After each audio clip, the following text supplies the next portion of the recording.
BRS లోకి రాబోతున్న ఆ 20 మంది ఎమ్మెల్యేలు వీరేనా? తెలంగాణ భవన్లో జరిగిన విస్తృత స్థాయి సమావేశంలో సెన్సేషనల్ కమెంట్స్ కొన్ని చేశారు కేసీఆర్. కాంగ్రెస్ పార్టీలో చేరిన బీఆర్ఎస్ ఎమ్మెల్యేలు ఎవరూ సంతోషంగా లేరని, కాంగ్రెస్ పార్టీలో చేరితే అక్కడంతా బీజేపీ హవా నడుస్తుందని తనకు చెప్పుకున్నారంటూ సమావేశంలో వివరించారు. అంతేకాదు 20 మంది ఎమ్మెల్యేలతో ఒక సీనియర్ నేత బీఆర్ఎస్ పార్టీలోకి వచ్చేందుకు సిద్ధంగా ఉన్నారని, తనను సంప్రదిస్తే ఇప్పుడే తొందరపడకు అని వారించానని చెప్పుకొచ్చారు.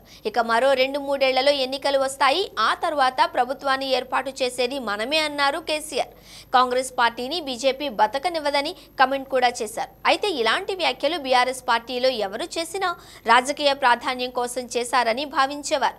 కానీ రాష్ట్రానికి 10 ఏళ్లు ముఖ్యమంత్రిగా చేసిన వ్యక్తి, రాజకీయాలలో చక్రం తిప్పిన కేసీఆర్ ఇలాంటి వ్యాఖ్యలు చేయడంతో కొంత ప్రాధాన్యత సంతరించుకుంది. ఎలాంటి సోర్స్ లేకుండా కేసీఆర్ ఈ స్థాయి వ్యాఖ్యలు చేయరు అని అంతా భావిస్తున్నారు. ఇంతకు ఆ 20 మంది ఎమ్మెల్యేలు భారత రాష్ట్ర సమితిలో చేరుతారా? ఆ నేత ఎవరు అనేది ఇప్పుడు రాష్ట్ర వ్యాప్తంగా పొలిటికల్ సర్కిల్స్లో పెద్ద ఎత్తున చర్చ జరుగుతోంది. బీఆర్ఎస్ నేతలు చాలా రోజులుగా కాంగ్రెస్లో రేవంత్ రెడ్డికి, నల్గొండ, ఖమ్మం నేతల నుంచి ప్రమాదం పొంచి ఉందంటూ అనేక ప్రసంగాలలో కూడా చెబుతూ ఉన్నారు. ప్రభుత్వాన్ని తాము కూల్చమని, ప్రభుత్వాన్ని కూల్చేందుకు ఆ 2 జిల్లాల నేతలే పక్కన బాంబుల్లా ఉన్నారని కమెంట్స్ చేస్తున్నారు. ఇప్పుడు కేసీఆర్ను సంప్రదించి ఆయనతో టచ్లో ఉన్నది కూడా ఆ 2 జిల్లాల్లో ఉన్న ఒక నేత అనే చర్చ మొదలైంది. గతంలో బీఆర్ఎస్ పార్టీలో పనిచేసి వెళ్లిన నాయకుడా, లేక కాంగ్రెస్ పార్టీలోనే ఉంటూ కేసీఆర్తో సన్నిహిత సంబంధాలు ఉన్న నాయకుడా అని పార్టీలో చర్చించుకుంటున్నారు.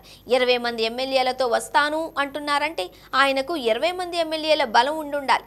ఆ స్థాయి కాంగ్రెస్ నేత ఎవరు అనేది బలమైన డిస్కషన్ జరుగుతోంది. మరోవైపు ఇటు కాంగ్రెస్ పార్టీలోనూ దీనిపైనే చర్చ మొదలైంది. 39 మంది ఎమ్మెల్యేలు ఉన్న బీఆర్ఎస్ అధినేత మరో 20 మంది ఎమ్మెల్యేలు పార్టీలోకి వస్తారంటే ఎందుకు కాదంటారు? మరోవైపు ఎంఐఎం సపోర్ట్ చేస్తే ఆయనే ప్రభుత్వాన్ని ఏర్పాటు చేసే అవకాశం కూడా ఉంది.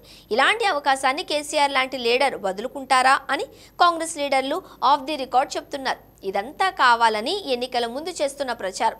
కేసీఆర్ లాంటి వ్యక్తి ఇలాంటి వ్యాఖ్యలు చేస్తే పార్టీ నుండి బయటకు వెళ్లాలనుకునే లీడర్లు కాస్త ఆలోచించి కొంతకాలమైనా ఆగుతారు అనేది కేసీఆర్ ఆలోచన అని కాంగ్రెస్ కొట్టిపడేస్తోంది. రాష్ట్రంలో తాజా రాజకీయ పరిణామాలు చూస్తూ ఉంటే ఏదైనా ఎప్పుడైనా జరగొచ్చు అనేది స్పష్టంగా అర్థమవుతుంది. ఎవరు ఏ పార్టీ నుండి ఏ పార్టీకి వెళుతున్నారు అర్థం కాని పరిస్థితి. దీంతో పార్లమెంట్ ఎన్నికల తరువాత తెలంగాణలో రసవత్తర రాజకీయ పరిస్థితులను చూడబోతున్నాం.